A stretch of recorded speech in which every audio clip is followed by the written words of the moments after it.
All right. So we just got back from our second opinion consult with Dana Farber. We met with an oncologist that sees many EHE cancer patients and deals with this type of sarcoma every day. And I'm a little deflated, to be honest. I am. That's fair. I'm not deflated in the sense that like, oh my gosh, I'm so scared I'm going to die tomorrow. I'm not deflated in that sense, and I'm grateful for that. I am deflated because I have such an ultra rare sarcoma that they don't know what to do with people like us, especially when you've been on treatments before and they have failed. My cancer has been growing now for 2 years. And when I say growing, it can grow anywhere between a few millimeters up to almost a full centimeter. And over the last so many months, my lungs are growing now too. Before it was always just my liver was like the main issue. I have innumerable tumors in my liver. I also have innumerable tumors in my lungs, but my lungs have been on the move now for the last couple months. Even my knee has been on the move too. So everything's been growing. And that's a problem. And they identified today, they're like, that's not ideal. And being off treatment is probably not in your best interest. But they believed I need to continue to be off treatment right now to keep building myself back up after that clinical trial hiccup. So we're not in any rush, which is great. And they gave us our treatment recommendations, which is doxorubicin and Taxol, which are IV chemotherapies, to hopefully halt the progression and to get stability.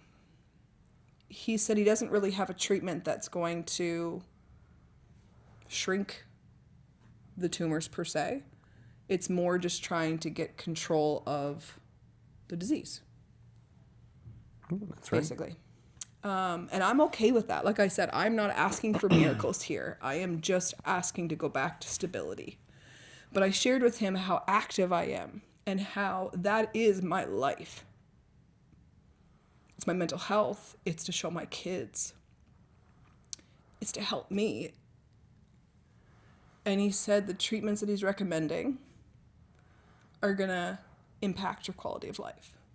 If I don't choose the chemos that he suggested, IV chemos, he suggested the oral chemo, which Toronto is suggesting, which is the pazopanib or Votrient as my option. You came back at it saying, what about going back on our first treatment line? We know what to expect of those side effects. I ran half marathons. I did a half distance triathlon. I dealt with severe mouth sores, all these other little side effects, but we knew what to expect. But he shared since that treatment had stopped working, it's hard to say if it will Work again. But you could try. I just want a doctor to say, this is it. This is the treatment you're going to do. And just, We won't ever have that. I know that. For some reason, I don't want the control and the decision. That's strange. I know. That's really strange. And he sat there. He knew he was up against a tough cookie. Like he was just like, "Wow, you're very well versed, you really know your versed story. in your disease." And I am. I can tell you every report, everything. Like I know it. But for the first time, I just want to be like, Have someone tell you what to do? tell me what to do.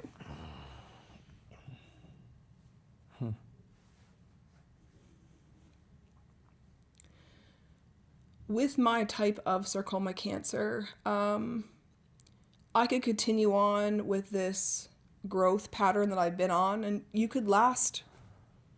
Who knows how long? Forever. Long? You could potentially till 97. Yep. Literally, you Doing could. nothing, It's such a rare cancer, you do not know.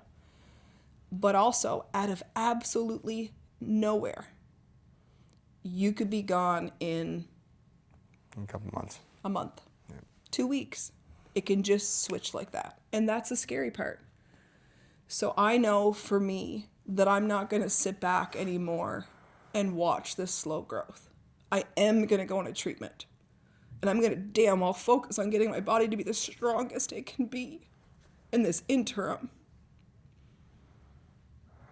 until 2 months from now when my next scan comes back and we choose one.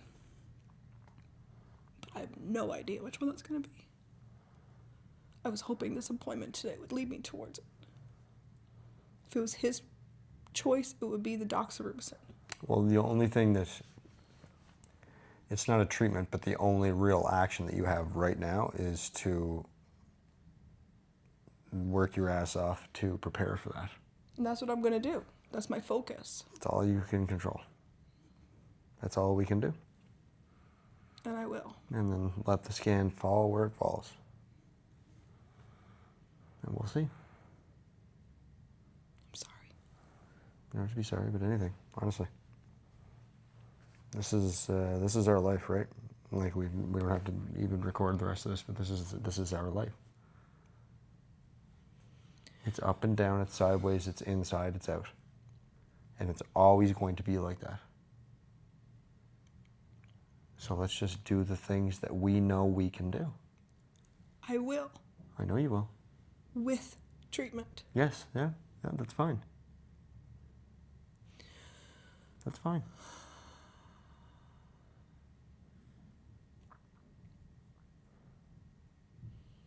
It's just so weird. Because I thrive. I am the healthiest sick person you will ever meet. But my insides are screaming. And it sucks.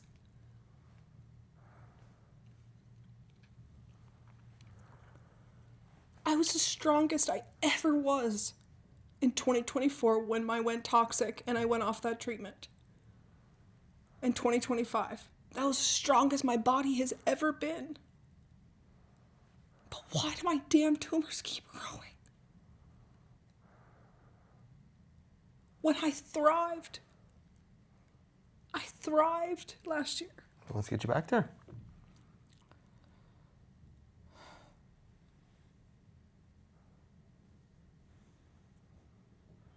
Maybe it's growth and thriving.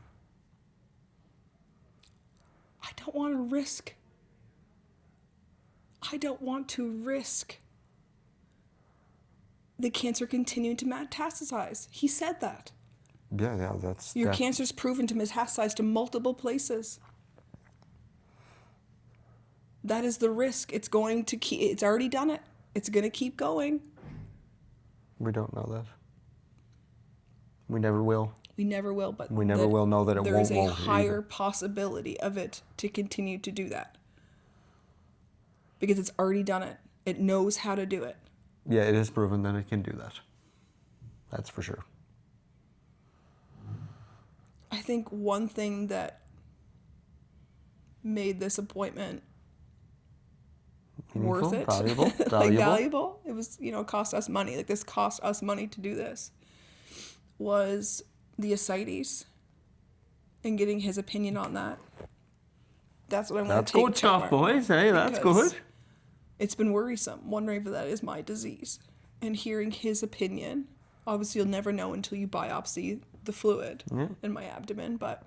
Thinks it's physiological. He does not think it's disease. That's great. Great. Because when it becomes disease... That's a problem. That's a big problem. Mm-hmm. So that was good. Also found out the clinical trials probably aren't financially possible, which sucks. So if we want to come and do one, it probably costs like $500,000 American. He suggested that was like at minimum.